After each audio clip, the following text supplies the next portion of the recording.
Hi అండి, welcome to my channel Geetha Srinivas vlogs. ఈరోజైతే వ్లాగ్లో మంచి రెసిపీస్ అయితే ఉండబోతున్నాయి అనమాట. సో వీడియో అయితే చివరి దాకా వాచ్ చేసేయండి. అలాగే మీరు కనుక నా ఛానల్ని ఫస్ట్ టైం చూస్తున్నట్టయితే ప్లీజ్ సబ్స్క్రైబ్ చేసుకోండి. అలాగే మీకు కనుక నా వీడియోస్ నచ్చినట్టయితే లైక్, షేర్, కామెంట్ చేయడం మాత్రం మర్చిపోద్దు. ఇంకా ముందు రోజు నైటే నేను మొత్తం క్లీన్ చేసి అయితే పెట్టేసుకుంటాను. లేదంటే తర్వాత రోజు మార్నింగ్ వచ్చి పొయ్యి దగ్గర ఏ పని చేయాలనిపించదు. అందుకోసం అని చెప్పేసి నైటే మ్యాక్సిమం క్లీన్ చేసేసుకుంటాను. ఎప్పుడైనా ఒక రోజు మాత్రం ఏమైనా స్కిప్ చేస్తానేమో. తర్వాత ఇంక ఎర్లీ మార్నింగ్ లెగ్గానే అయితే ఇక్కడ నేనైతే టీ పెట్టేసుకుంటున్నాను. పక్కన పాపకి పాలు పెడుతున్నాను అనమాట. ఇంకా ఇక్కడ టీ అయితే మరిగిపోయాయి. మా వారికి నాకైతే టీ, పాపకు వచ్చేసి పాలు. ఇంకా ఫస్ట్ అయితే టీ తాగేసాము. ఇంకా తర్వాత 8 అలాగా పాలు వచ్చాయన్నమాట. ఇంతకుముందు నేను పెట్టిన పాలు వచ్చేసి ముందు రోజు ఈవినింగ్ తెప్పించానండి. ఆ పాలు ఉన్నాయన్నమాట. ఇంకా అందుకోసం అని చెప్పేసి ఫస్ట్ ఆ పాలుతో టీ పెట్టేశాను. తర్వాత ఇంక ఇక్కడ వచ్చేసి చట్నీ అయితే చేస్తున్నాను. చట్నీలోకి వచ్చేసి అయితే పల్లీ చట్నీ చేస్తున్నాను. ఈరోజు అయితే ఎగ్ దోశ అలాగే పల్లీ చట్నీ అయితే చేసుకుంటున్నాను. ఇంక ఇక్కడ పక్కన పోపు కూడా పెట్టేసుకున్నానండి నేను. అంటే చట్నీ చేయగానే పోపు వేసేసుకుంటే చట్నీ బాగుంటుంది కదా, అందుకని చెప్పేసి పోపులోకి వచ్చేసి అయితే ఏమి వేయనండి నేను. ఆవాలు, జీలకర్ర, పచ్చిశనగపప్పు, కొద్దిమినపప్పు, కొంచెం కరివేపాకు అయితే వేసేసుకుంటాను. తర్వాత ఇక్కడ చట్నీలోకి వచ్చేసి అయితే నా దగ్గర పచ్చిమిర్చి లేవండి, ఎండుమిర్చి ఉన్నాయి. అందుకోసం అని చెప్పేసి ఒక ఎండుమిర్చి అలాగే కొన్ని పల్లీలు, కొన్ని పుట్నాలు వేసి అయితే ఫ్రై చేసేసుకున్నాను. తర్వాత అవి చల్లారిన తర్వాత చట్నీ అయితే చేసేసుకొని ఇంకా మనం ముందుగా రెడీ చేసుకున్న పోపు ఉంది కదా, ఆ పోపుని అయితే వేసేసుకోవడమే. నాకేంటో ఈ మధ్య పచ్చిమిర్చితో చేసిన చట్నీ కంటే ఎండుమిర్చితో చేసిన చట్నీ అయితే చాలా బాగా నచ్చుతుందండి. ఇంకా ఇక్కడ వచ్చేసి నేనైతే ఎగ్స్ తీసుకున్నాను, ఎగ్ దోశ చేస్తున్నాను. ఇంక ఇక్కడ ముందైతే దోశ పాన్ మీద బ్యాటర్ వేసేసుకొని ఇంకా ఇలా చేసేసుకున్న తర్వాత నేను ఎగ్ వేసేసి అందులో ఇడ్లీ కారం ఉంటుంది కదా, అంటే మాడుపు కారం అంటారు మా సైడ్ అయితే, ఆ కారపొడి వేసేసి కొంచెం సాల్ట్ ఇలా జల్లామా లేదా అన్నట్టు జల్లుతాను అనమాట. ఎందుకంటే ఆల్రెడీ దోశ పిండిలో సాల్ట్ ఉంటుంది కదా, అది సరిపోతుంది అనమాట. ఇంకా మనం ఎక్కువగా సాల్ట్ వేస్తే అది ఎక్కువగా ఉప్పుగా ఉంటుంది. అందుకని చెప్పేసి జస్ట్ ఇలా చల్లుతాను అనమాట సరిపోయేలాగా. ఇంకా తర్వాత అందులో కొంచెం ఇడ్లీ కారం వేసేసి ఆయిల్ వేసేసి ఇంకా చేసేస్తే ఎగ్ దోశ అయితే రెడీ అయిపోతుంది. కొంతమంది ఇందులో ఏంటంటే ఆనియన్స్ కూడా వేసుకుంటారండి, అలాగే కరివేపాకు, కొంచెం కొత్తిమీర అవి కూడా వేసుకుంటారు ఎగ్ దోశలో. నేనైతే నార్మల్గా ఇలా అయితే చేస్తాను. ఇంకా ఇక్కడైతే ఎగ్ దోశ మంచిగా ఉడికిందండి. ఎగ్ దోశకి కొద్దిగా ఆయిల్ అయితే ఎక్కువ పట్టిద్దండి నార్మల్ దోశ కంటే. ఎందుకంటే మనం వేసుకునే ఎగ్ కూడా మంచిగా ఉడకాలి కదా, అందుకని చెప్పేసి కొంచెం ఆయిల్ అయితే ఎక్కువ పడుతుంది అనమాట.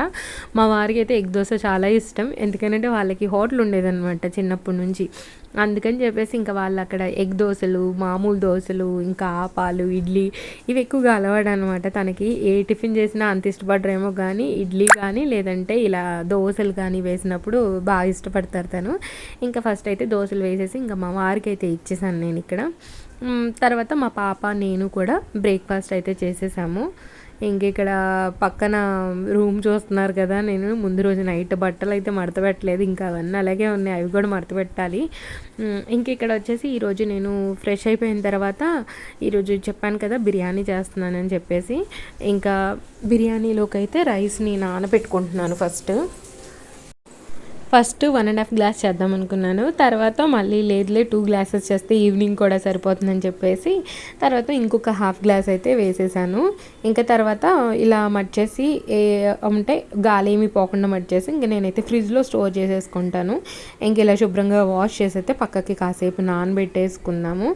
ఇంకా ఈలోపు నేను ఇక్కడైతే కొన్ని వెజిటేబుల్స్ కట్ చేసుకుంటున్నాను. వెజిటేబుల్స్కి వచ్చేసి టమాటాస్, ఆనియన్, ఒక క్యాప్సికము, ఒక క్యారెట్ అయితే తీసుకున్నాను. అంటే బిర్యానీకి అలాగే మష్రూమ్ పన్నీర్ కర్రీ అయితే చేయబోతున్నాను అనమాట. అందుకని చెప్పేసి వెజిటేబుల్స్ అన్నీ ఒకేసారి కట్ చేసుకుంటే త్వరగా అయిపోతుంది కదా వంట అని చెప్పేసి అన్నీ అయితే కట్ చేసుకుంటున్నాను ఇక్కడ.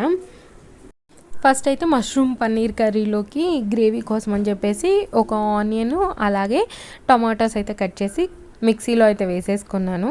తర్వాత ఇక్కడ వచ్చేసి ఒక టమాటా, ఒక ఆనియన్ అయితే బిర్యానీలో కట్ చేసుకుంటున్నానండి. ఇంకా ఇవి ఇలా పొడుగు పొడుగు ముక్కలుగా అయితే కట్ చేసుకొని పక్కన పెట్టేసుకుంటున్నాను.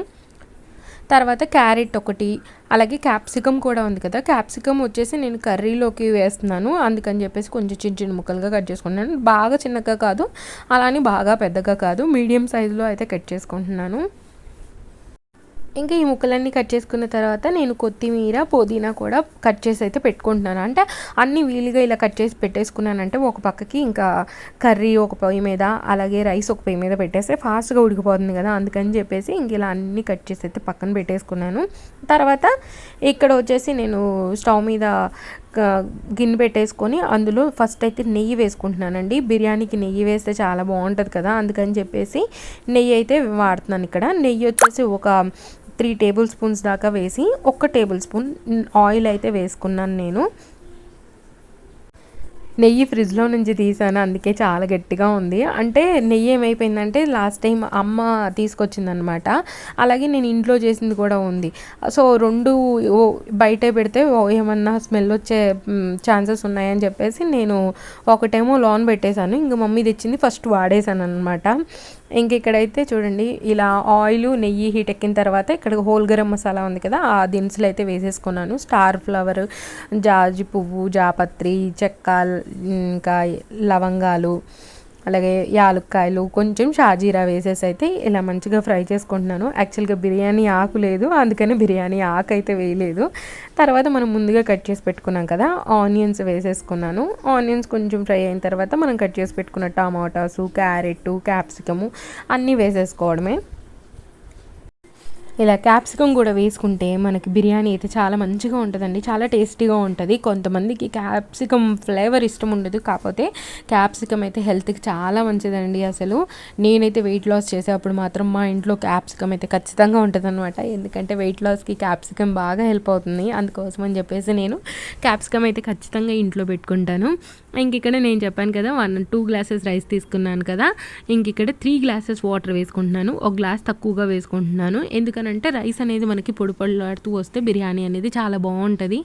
ఇంకా తర్వాత కొంచెం పుదీనా కొత్తిమీర అయితే చేసి పెట్టుకున్నాం కదా మనం, అది కూడా యాడ్ చేసేసుకుంటున్నాను. ఇక్కడ టేస్ట్కి తగ్గట్టు సాల్ట్ కూడా యాడ్ చేసుకోవాలి. నేను చాలా వీడియోస్లో చెప్పాను మనం బిర్యానీకి సాల్ట్ ఎలా వేసుకోవాలి అంటే అచ్చం వాటర్ వచ్చేసి మన సముద్రం వాటర్ ఎలా ఉంటాయో ఆ టేస్ట్లో ఉండేలాగా చూసుకోవాలి. అప్పుడు మన రైస్కి కానీ ఉప్మా చేసినప్పుడు కానీ మనకి కరెక్ట్గా సరిపోతుంది అనమాట సాల్ట్. ఇది ఒక టిప్ అనుకోండి. తర్వాత ఇక్కడ ఇలా మరుగుతున్నప్పుడు అయితే మనం ముందుగా నానబెట్టుకున్నాం కదా రైస్, ఆ రైస్ని వేసేసుకోవడమే అండి. ఇంకా వేసేసుకుంటే మన బిర్యానీ అయితే రెడీ అయిపోతుంది అనమాట. తర్వాత ఇంకా రైస్ దమ్ పెట్టేశాను. అది రైస్ ఉడికేలోపు అయితే ఇక్కడ పన్నీర్ ముక్కలు ఇలా చిన్న చిన్న ముక్కలుగా కట్ చేసుకుంటున్నాను. ఇక్కడ పక్కన ఒక క్యూబ్ పెట్టాను కదా, అది వచ్చేసి నేను పన్నీర్ టిక్కా లాగా ఏమైనా చేసుకుందామని చెప్పేసి పక్కన ఫ్రిడ్జ్లో అయితే పెట్టేసుకున్నాను ఒక చిన్న ముక్క. ఇంకా మిగిలింది అయితే అలా పక్కకి చిన్న చిన్న పీసెస్ లాగా అయితే కట్ చేసి పెట్టుకున్నాను, బాగా చిన్నగా కాదు, కొద్దిగా మీడియం సైజ్గా. తర్వాత మష్రూమ్స్ అయితే ఇలా కొంచెం క్లీన్ చేసేసుకొని శుభ్రంగా వాష్ చేసుకొని ఇలా చిన్న చిన్న ముక్కలుగా కట్ చేసుకున్నాను.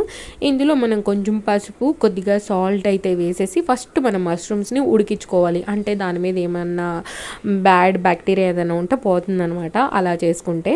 అందుకని చెప్పేసి ఫస్ట్ ఇందులో కొంచెం సాల్ట్ కొంచెం పసుపు వేసైతే నేను దీన్ని మరిగిపించుకున్నాను. అంటే ఒక్కసారి కొంచెం సేపు మరిగితే సరిపోతుంది అనమాట, ఎక్కువసేపు కాదండి, ఎక్కువగా ఉడికిపోద్ది. నేను ఆల్రెడీ ఎక్కువసేపు పెట్టినట్టున్నాను. తర్వాత ఇప్పుడు ఈ గ్రేవీ కర్రీలోకి నేనైతే కొన్ని డ్రై నట్స్ అయితే నానబెట్టుకున్నాను ముందే. ఇక్కడ వచ్చేసి నేను బాదం, కాజు, అలాగే పంప్కిన్ సీడ్స్, అలాగే మెలన్ సీడ్స్ అయితే తీసుకున్నాను. ఇవి కొంచెం ఇలా పాలలాగా మెత్తగా గ్రైండ్ అయితే చేసేసుకున్నాను. అంటే ఇది వేస్తే మన కర్రీకి అయితే చాలా టేస్ట్ వస్తుంది అనమాట, అందుకని చెప్పేసి డ్రై నట్స్ అయితే నేను ముందే నానబెట్టుకొని ఇలా పేస్ట్ అయితే చేసేసుకున్నాను. తర్వాత ఒక కడాయి పెట్టుకొని అందులో కొంచెం ఆయిల్ కొంచెం నెయ్యి అయితే వేసుకొని అందులో మన హోల్ గరం మసాలా ఉంటుంది కదా, షాజీరా, అలాగే ఇంకా చెక్క లవంగా అయితే తీసుకున్నాను. అన్ని దినుసులు వేయలేదు, కొన్ని మాత్రమే వేసాను, ఎందుకంటే ఆల్రెడీ మన బిర్యానీలో అన్ని దినుసులు వేసుకున్నాం కాబట్టి ఇక్కడ అన్నీ వేసుకోవాల్సిన అవసరం లేదు. ఇంకెందుకంటే మనం కర్రీ రైస్ కాంబినేషన్లో తింటాం కాబట్టి. ఇంకెక్కడైతే నేను ఆనియన్స్ అలాగే క్యాప్సికమ్ వేసేసి ముందు ఫ్రై చేసుకుంటున్నాను. క్యాప్సికమ్ కొంచెం ఆయిల్లో ఫ్రై అయితే బాగుంటుంది కదా అని చెప్పేసి ముందు ఆనియన్స్తో పాటుగా క్యాప్సికమ్ కూడా వేసేసాను. నా దగ్గర పచ్చి బఠానీ అవైలబుల్గా ఉంది, అందుకని చెప్పేసి పచ్చి బఠానీ వేసుకున్నాను. ఒకవేళ మీ దగ్గర లేకపోతే మీ దగ్గర గ్రీన్ పీస్ ఉంటే గ్రీన్ పీస్ కూడా వేసుకోవచ్చు, లేదు అని అంటే స్కిప్ చేసేయచ్చు. ఇంకా ఇక్కడైతే నేను కొంచెం పసుపు కూడా వేసుకొని కొద్దిగా ఫ్రై చేస్తున్నాను. కొంచెం ఫ్రై అయిన తర్వాత మనం ముందుగా పేస్ట్ రెడీ చేసి పెట్టుకున్నాం కదా ఆనియన్ టమాటా, ఆ పేస్ట్ని అయితే ఇందులో వేసి కొంచెం పచ్చివాసన పోయేదాకా అయితే ఫ్రై చేసుకోవాలండి. ఇంకా నేనైతే ఇక్కడ పచ్చివాసన పోయేదాకా మొత్తం కలుపుతూ ఫ్రై చేసుకున్నాను. ఇది ఫ్రై అయ్యేలోపు మనకి క్యాప్సికము, పచ్చి బఠానీ ఏదైతే ఉందో అది కూడా మంచిగా ఉడికిపోతుందనమాట. ఇవి వేసుకుంటే ఏంటంటే కర్రీకి ఒక డిఫరెంట్ టేస్ట్ అనేది వస్తుంది. చాలా బాగుంటుంది ఆ టేస్ట్ అయితే. ఇంకా ఇందులోనే నేను టేస్ట్కి తగ్గట్టు సాల్ట్, అలాగే టేస్ట్కి తగ్గట్టు కారం అయితే యాడ్ చేసుకుంటున్నాను. మీ టేస్ట్కి తగ్గట్టు మీరు యాడ్ చేసుకోవచ్చు. ఎందుకనంటే ఆల్రెడీ నేను మష్రూమ్స్ ఉడికిచ్చేటప్పుడు నేను కొంచెం సాల్ట్ వేసుకున్నాను కాబట్టి ఇక్కడ చూసుకొని యాడ్ చేసుకోవాలండి. ఎక్కువైపోతే మళ్ళీ ప్రాబ్లం అవుతుంది. నేను అందుకని చెప్పేసి సాల్ట్ కొంచెం తక్కువగానే వేసుకున్నాను ఫస్ట్. తర్వాత కారం కూడా వేసేసుకొని కొద్దిగా ఇలా కలిపి మంచిగా ఆయిల్ బయటకు వచ్చేదాకా అయితే ఉడికిచ్చేసుకుంటున్నాను. ఇలా మంచిగా ఉడికిన తర్వాత అయితే నేను ఇక్కడ ముందుగా నేను ఉడికించి పెట్టుకున్నాను కదా మష్రూమ్స్, ఆ మష్రూమ్స్ ఇలా మొత్తం డ్రైన్ చేసేసి ఈ మష్రూమ్ పీసెస్ వాటికి మాత్రం ఇందులో వేసేసి కలిపేసుకుంటున్నాను. ఇది కొంచెం మంచిగా ఉడికిన తర్వాత మష్రూమ్స్కి మసాలా ఫ్లేవర్ అంతా పట్టిన తర్వాత అప్పుడు పన్నీర్ వేస్తానండి. ఫస్టే పన్నీర్ అయితే వేయట్లేదు నేను ఇక్కడ కొంచెం మంచిగా ఫ్రై చేసుకొని తర్వాత నేను ఇక్కడ ముందుగా కట్ చేసి పెట్టుకున్నాను కదా పన్నీర్ పీసెస్, ఆ పన్నీర్ పీసెస్ కూడా వేసి ఇంకొంచెం సేపు అయితే ఉడికించుకోవాలి. నార్మల్గా అయితే ఎప్పుడు అచ్చంగా పన్నీర్ కానీ లేదంటే అచ్చంగా మష్రూమ్ కానీ అలా ట్రై చేస్తుంటాను. కానీ ఈసారి డిఫరెంట్గా నేను పన్నీర్ మష్రూమ్ కర్రీ అయితే ట్రై చేశాను. చాలా అంటే చాలా బాగుంది. ఇది ఏంటంటే మా హాస్టల్లో చేస్తామండి, కాకపోతే ఇక్కడ ఇంట్లో మటుకి ఎప్పుడు నేను ట్రై చేయలేదు. ఫస్ట్ టైం చేశాను. చాలా టేస్ట్ అయితే చాలా బాగా వచ్చింది అసలు. అంటే హాస్టల్లో చేస్తే ఏమవుతుందంటే కొంతమంది ఎందుకో మష్రూమ్స్ తినరండి. ఎందుకు తినరో నాకు తెలియదు, కానీ కొంతమంది తినరు అనమాట. వాళ్ళు కొంతమంది ఏంటంటే అడుగుతుంటారు మష్రూమ్స్ ఎందుకు వేశారు, మేము ఆ కర్రీ తినము అని చెప్పేసి. చాలామంది, కొంతమంది అంటే ఇప్పుడు సపోజ్ ఒక 100 మెంబర్స్ ఉంటే దాంట్లో 30 మెంబర్స్ దాకా మష్రూమ్ తినమంటారు అనమాట. ఎందుకో తెలియదు. ఒకవేళ ఎందుకు మష్రూమ్స్ తినరో మీకు తెలుసుంటే ఒకసారి అయితే కామెంట్ చేయండి నాకు. తర్వాత ఇక్కడైతే నేను ఈ ముక్కలకి మంచిగా మసాలా పట్టాలి కదా, అందుకని చెప్పేసి కొంచెం వాటర్ కూడా వేసుకొని ఒక్కసారి సాల్ట్ సరిపోయిందా లేదా చెక్ చేసుకొని తర్వాత అయితే దీన్ని కొద్దిసేపు మూత పెట్టి ఉడికించుకుంటే మాత్రం కర్రీ అయితే మనకి రెడీ అయిపోతుందండి. మష్రూమ్ పన్నీర్ కర్రీ, అలాగే బిర్యానీ, వెజిటేబుల్ బిర్యానీ అయితే చాలా టేస్టీగా చాలా యమ్మీగా ఉందన్నమాట ఆ రోజు మాకైతే లంచ్లోకి. ఇంకా ఫైనల్గా నేనైతే కొత్తిమీర కూడా యాడ్ చేసేసుకున్నాను. అంటే నేను కొత్తిమీర కొంచెం ఉడికే అప్పుడే వేస్తాను. మీ అందరికీ తెలుసు, నేను పైనుంచి వేస్తే నాకు తినబుద్ధి ఏదనమాట. అందుకని చెప్పేసి ఇలా ఉడికే అప్పుడే కొంచెం కొత్తిమీరని అయితే వేసేస్తాను నేను. ఏంటబ్బా డ్రై నట్స్ పాలు రెడీ చేసింది అది లేదనుకుంటున్నారా? ఇది కొంచెం ఉడికిన తర్వాత నేనైతే ఆ డ్రై నట్స్ది పాలు ఏదైతే రెడీ చేసుకున్నానో ఆ పాలు అనేది యాడ్ చేసుకుంటాను. కొంతమంది దీంట్లో క్రీమ్, బటర్ యాడ్ చేసుకుంటారు. నేను బటర్ కాకుండా నెయ్యి వేసానండి. నా దగ్గర బటర్ అవైలబుల్గా లేదు. అంటే ఎక్కువగా వాడను నేను బటర్, ఎప్పుడైనా ఒకసారి తెచ్చుకుంటాను. మీకు కావాలంటే మీరు బటర్ కూడా యాడ్ చేసుకోవచ్చు. పన్నీర్ బటర్ మసాలా అంటారు కదా, చాలా అంటే చాలా టేస్టీగా ఉంటుంది. ఇదే కర్రీ అండి ఒక చిన్న కప్లోకి ఇస్తారు బయట మనం చేసుకుంటే.